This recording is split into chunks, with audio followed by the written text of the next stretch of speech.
Good Tuesday, everyone. Welcome to the Volquest.com podcast presented by our good friends at Blue Water Climate Control. Remember, if you have any heating or air need, check them out at bluewaterclimatecontrol.com or give them a call at 865-299-2290. They're going to take care of you, whatever your needs are, whether it's a routine maintenance, tune-up, clean-out, or you need a major repair, simple repair, whatever it is, they will take care of you at Blue Water Climate Control. Be sure and tell them we said hello and that we sent you at bluewaterclimatecontrol.com. With Austin Price and Rob Lewis, I'm Brent Hubbs. Plenty to get to on this Tuesday morning as Tennessee's Josh Heupel will meet the media at noon today, along with select players.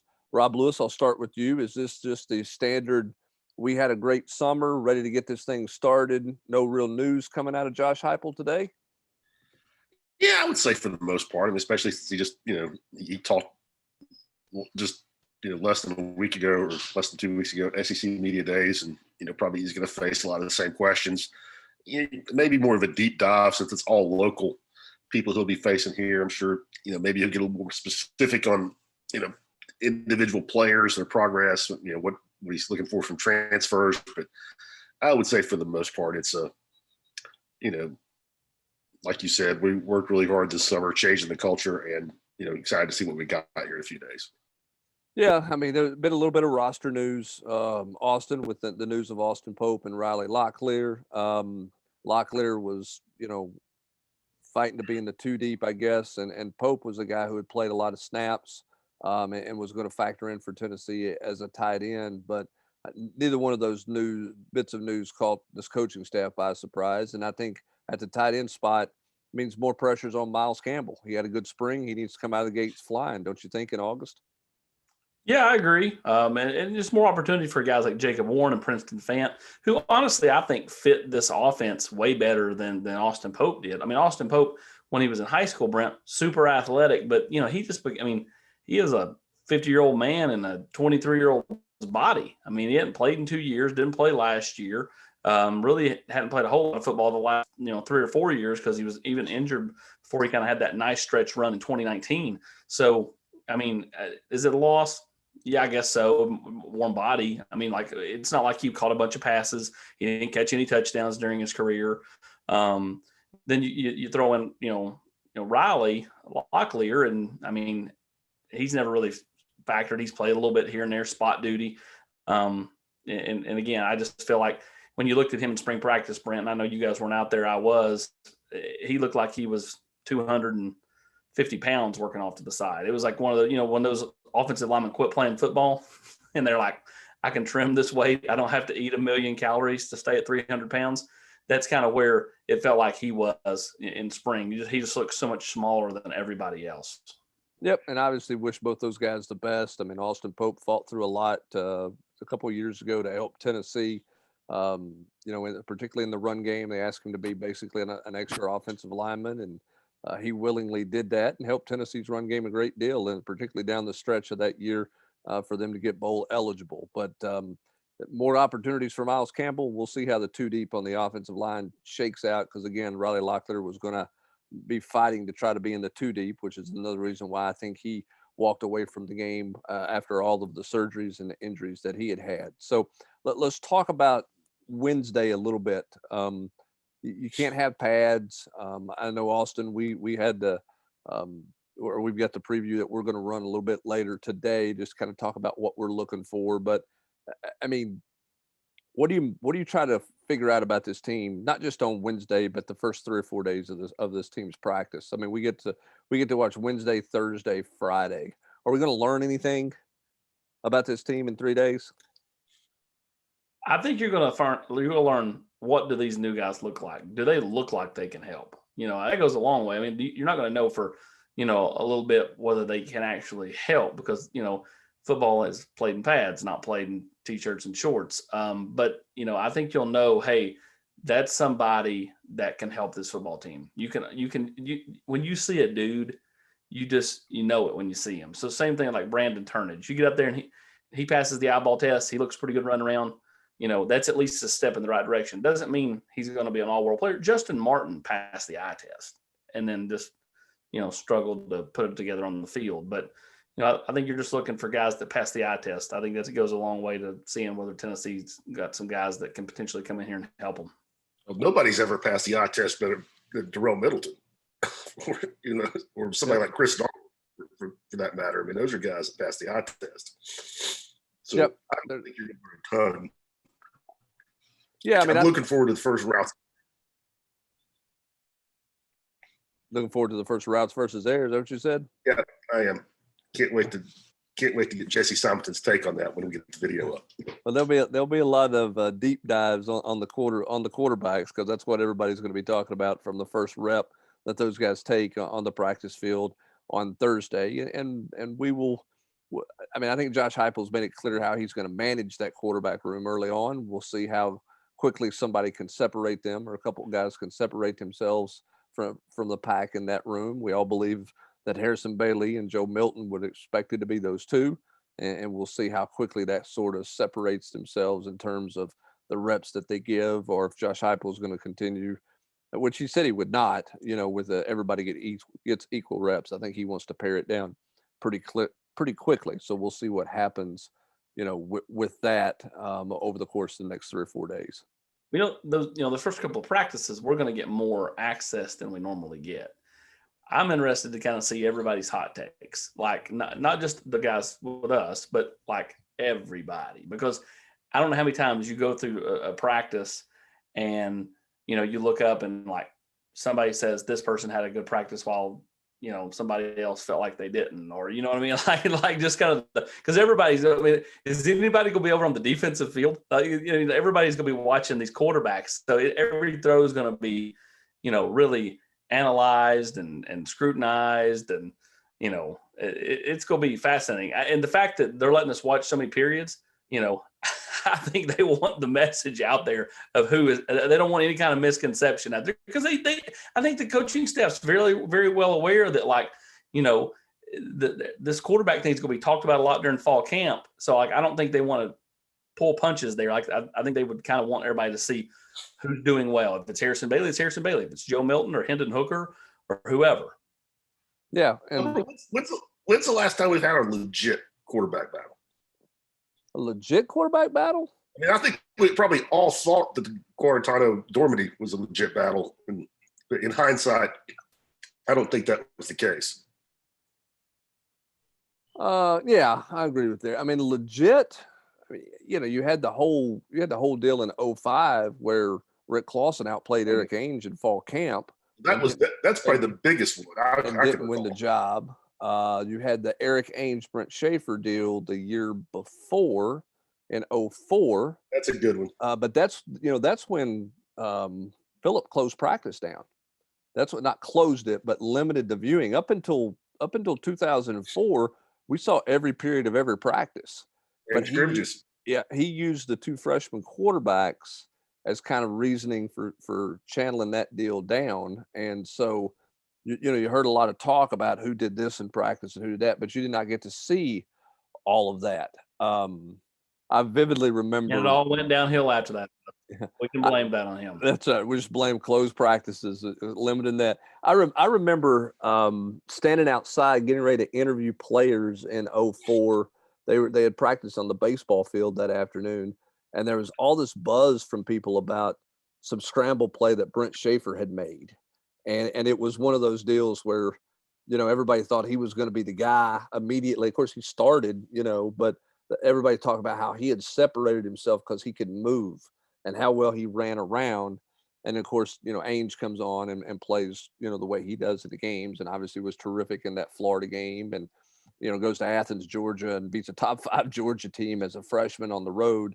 Eric doesn't get enough credit for what he accomplished as a freshman. I know he had the injuries after that, but he was, of course, Cutcliffe helped him, at the end of his career. But that freshman year, what he did, some of the throws he made were really unbelievable. But Rob, to answer your question, I think those were really kind of the last two when you think about it, because Tyler Bray overtook Matt Sims, but that wasn't really a preseason battle. No. I don't think anybody thought that. Chaney was going to play Matt Sims because he trusted him more. And then they got to the point where Matt Sims couldn't make all the throws that Tyler Bray was making. So where they started Bray in the Memphis game. He threw like 5 touchdown passes and tore Memphis up, and then he played Ole Miss, I think, the next week at home. But that was not a preseason, hey, who's going to win the job, who's going to lead the team type quarterback battle. So you didn't have one there. Then you didn't have one, obviously, with Crompton in Lane's year there. Butch never really had one. I mean, the Riley Ferguson, Josh Dobbs deal, that was never a quarterback battle in any way there. It should have been a battle between Worley and Dobbs. But it wasn't. So this is the first one you've had, in probably 15 years or better. So a lot of fans are going to have a lot of interest in this one because if Tennessee's going to win, as Austin said, they're going to have to score some points. And so the notion that Harrison Bailey's this gamer, and we all everybody loves to pick at Navy guy 44 on the board, because he loves Harrison Bailey. That's his notion, is he's a gamer. I keep saying that he's a gamer. Problem is while that may be the case, that's not getting him the start in game number 1 just because he's a gamer. He's got to be more consistent in spring or in fall camp than he ever was in spring ball. So that goes for a lot of these guys, Milton included. He's got to find a way to be consistent. He goes up there and makes a bunch of mental mistakes. I just don't think they're trotting him out there just because he looks pretty. I mean, they're going to go with the best guy. That's why, to me, the guy that was steady Eddie, and I'm not saying he's the guy I think is going to start, because I don't think that at all, but the guy that's kind of laying in the weeds on this thing and is more steady Eddie than the rest and was the most consistent quarterback in the spring, even though he was more of a check down guy in the spring anyway, was Hendon Hooker.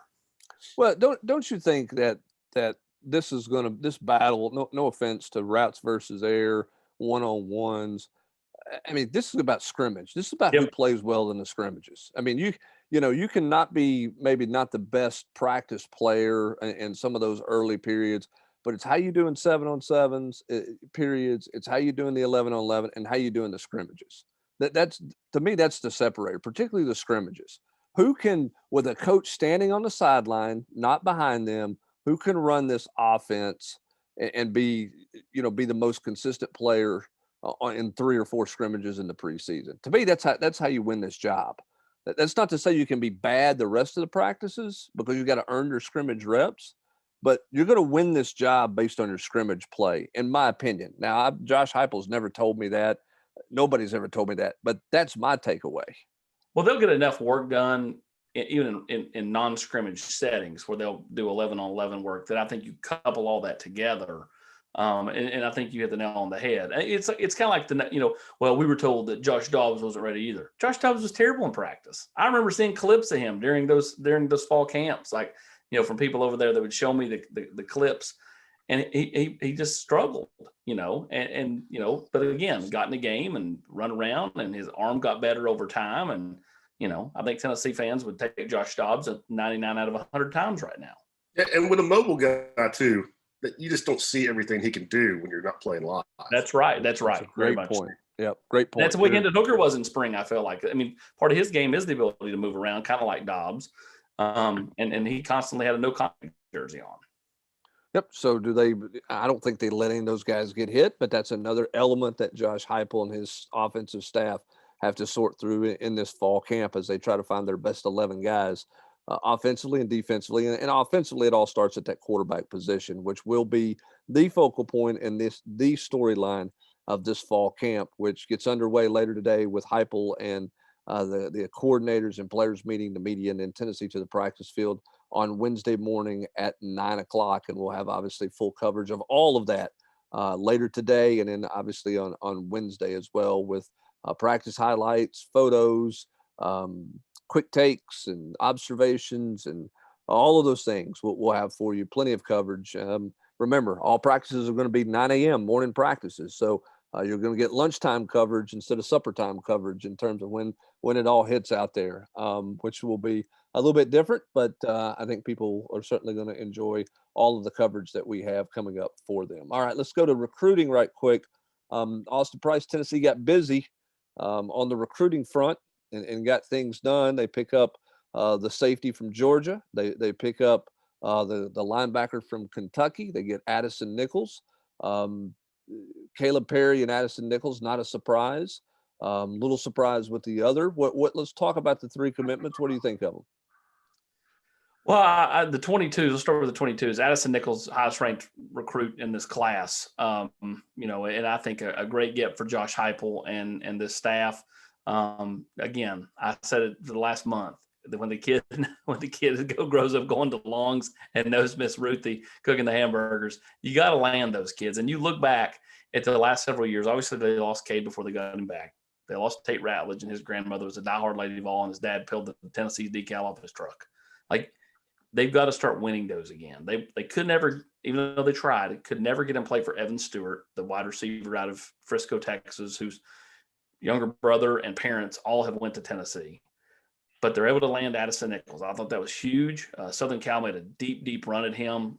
In fact, even though they weren't in his top three, I think, if distance wasn't a factor, Tennessee may have been in an even bigger dogfight there. I mean, he really likes Southern Cal a lot. But Tennessee gets it done. Big win for Josh Heupel on the recruiting trail. Caleb Perry, we'll see. I mean, he seems like more of a project to me. Smart kid, intelligent kid. One that I think that, will get better over time, but I don't think he's kind of a guy that you're going to be plugging and playing right away. And then the first coming to the 23 class and Jack Luttrell, kids athletically really, really gifted and can move. Talked to, a couple of different people down in Georgia over the last couple of days who raved about Jack Luttrell, to me, and said they felt like Tennessee got themselves a steal and a great start to the 23 class, and a kid that carries himself the right way, a son of a head coach. And so, we'll be interested to see how they build off of that. And obviously they're the leaders to get, Caleb Herring, Elijah's brother. So that 23 class, they just got to continue to build on it, and then see what they can chip away in 22. Ultimately, their 22 success is going to be determined if they can flip people and then land a potential guys like Joshua Josephs and people like that, over the course of the fall, if they can win some football games and show some competitiveness and some excitement. All right, let's talk about the O-line position. We've had a pretty good idea for that board. That board's been pretty deep. Where are they on offensive linemen? Are they done? Are they still recruiting? Still actively recruiting? I mean, you never stop recruiting. Let me rephrase that. But do you think that they're about done at that position, Austin? They've taken 4 at this point. I could see them maybe taking one more. Depends on who it is. And they may leave that spot open and decide to look at the transfer portal. I think that's going to be a huge thing going forward for a lot of schools, not just Tennessee, a lot of schools, because it's a lot easier to, try to go get a kid that maybe has played Power 5 and can help you right away than it is waiting, than taking, let me compare it. A guy that's a project who's a couple of years away versus a guy that's already on a Power 5 roster that's been in the Power 5 weight room. They're always, I think the lean now will be towards the transfer portal in that regard. Not if it's 5-star offensive tackle versus portal, that'll be 5-star offensive tackle. But if it's kind of your last few spots remaining, instead of taking a reach or a developmental guy, I think schools are going to be more apt to go to the portal. Rob, how many would you hold if you're a college football coach? You got 25 spots. How many you holding? I think it's fluid depending on, what your roster situation is. Like, if you're Alabama and you just have the next crop of 4 and 5 stars coming up, then, maybe you only hold 1 or 2 for a specific position that maybe you don't feel great about. If you're Tennessee, where you could use help everywhere, I mean, I might consider holding 5, and depending on the year. But in Tennessee's current situation, I don't think that's outlandish. I mean, not looking at what they just did this offseason. Well, that was going to say, if you're Josh Heupel and what you've just gotten done, if you hit on those guys and you have success, does that cause you to think more, hey, let's hold more because of how effective we were a year ago, versus if you got 8 guys coming in and you're not going to get, you don't think you're going to get a ton of contribution out of some of those guys? Do you say, okay, maybe the portal's not worth it? I guess, could the value of the portal in a coach's mind vary by the success he has the previous year with the portal? Sure. I think that will probably influence your thinking going forward, just, how it worked out for you when you did take such a big plunge. I mean, if you get snake bit, you'd probably be a little gun shy going forward. But, as you say, if 5 or 6 of these guys hit, then that probably really influences how you're going to view it in the future. Austin, is Tennessee slowing down now? I mean, is it going to be pretty quiet here, you think, in August? I mean, kids are getting ready to play. It's gone back quiet. You think they're, and we had an idea of what was coming this last week, but do you think it's going to slow down until September? You think there'll be little to no news, or what do you think? Could be a couple. I mean, we talked about Alec Aomanor. He's going to do something in August, right? Middle of August. The Nimrod kid from Arkansas. He'll probably do something middle of August. Caden Pope, I think, still September. Quintel Jones, September. But just maybe a couple of guys, those couple of receivers. Outside of that, I do think it'll be relatively quiet. It'll be relatively quiet across college football. Yeah, I mean, because everybody's got to get ready and focus on playing. Going to be worth noting, what does Tennessee do receiver-wise? How many are they going to ultimately end up taking on the receiver front is something that everybody, we're all keeping an eye on to see, how deep are they going to go at the receiver position in this class. That seems like it may be fluid depending on how some other positions are going in recruiting. So that's worth noting and keeping an eye on throughout the course of the next month. I mean, a little surprised they offered the kid from Bentonville, Arkansas, Nimrod. Were you a little surprised by that one? No, I wasn't surprised. I knew that they'd been kind of recruiting him under the radar. And then, once he, had the personal workout and, ran well enough, that they decided to hop in there and pull the trigger. I mean, like, my only concern there, and again, I watched his tape. Seems like a fine kid, good player. Is Bentonville is like Farragut to Knoxville from Fayetteville. Like if Arkansas is not offered, when you saw at Utah State, Indiana, like that's kind of, it just seems odd. At least it does to me. If a kid that close, now granted, Tennessee doesn't always offer local kids if they're not sold on because they're afraid that if they do, they're going to jump in the boat. That's the one thing that's the head scratcher for me. Well, and it's an Arkansas program that's throwing it a lot. They do a lot of offensive stuff similar to what Josh Heupel's wanting to do at Tennessee in terms of how much they throw the ball with their system under Briles and what Josh Heupel has done for years as well. All right, let's turn it to the hoops world right quick. Now circle back around a little bit more big picture college football as we close it out. John Fulkerson's got a PALS deal. Kennedy Chandler's got a sports card deal, I think is what it is. Rob Lewis. For basketball, it's been about making a little money this week for those guys. As coaches are, I guess, on the road trying to finish up a little recruiting in the month of July, right? They're done now, correct? They're done now. And yeah, I mean, the Fulkerson thing, I think everybody saw that coming. But I think in hoops, with the exception, I think you're going to have the young kids that somebody is already, like Kennedy, whoever is signing them up is hoping to, piggyback this year's deal into, continuing to have a relationship with them once they're in the NBA, or guys like Fulkerson, who there aren't going to be many of those that are around for 4 years, or in John's case, 6, and and have a lot of name recognition. They're local guys, that have been embraced by the fan base.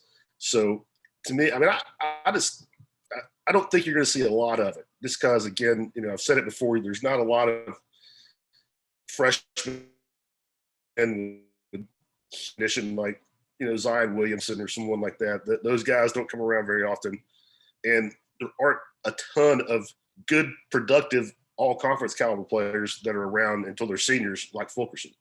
Yeah, basketball may not have the big prize. They'll have some for those one and done guys, but you're right, there may not be as many mid-level deals for a lot of guys because of the way the basketball world works with guys going to the league and all of that type of stuff. So what else going on in hoops in terms of just anything going on with summer workouts, anything of note in the basketball world right now? Nothing major. I put this in the war room, but this just goes to show you how seriously Coach Barnes takes off-season work. That last week they were in Orlando for 3 days, but the camp, the part of the camps the college coaches could come in and watch were only in the afternoons. So Rick flew home on, practice Tuesday morning, or did, workouts with his players on Tuesday morning, flew to Orlando. Then they didn't have workouts on Wednesday morning, but then moved practice to like 8 a.m. Thursday morning, flew home Wednesday night, did his workouts, and then flew back and watched 4 or 5 games. So I mean, that tells you just how seriously he takes that stuff. And I think nothing different to report. Fulkerson, I think, is on schedule to kind of bounce back from the broken wrist on time. I mean, no setbacks there. He's getting the cast. May have gotten the cast off already, but I was told last week that's coming off soon. Kennedy Chandler has continued to dazzle. One guy who's quietly, I've heard this about him, so I'm not going to hype it up too much. I mean, I've heard about him in the past, and it hasn't shown up on the court. But coach is happy with Olivier and Camwa, what he's got done this summer in the weight room and on the floor. We'll see if that translates.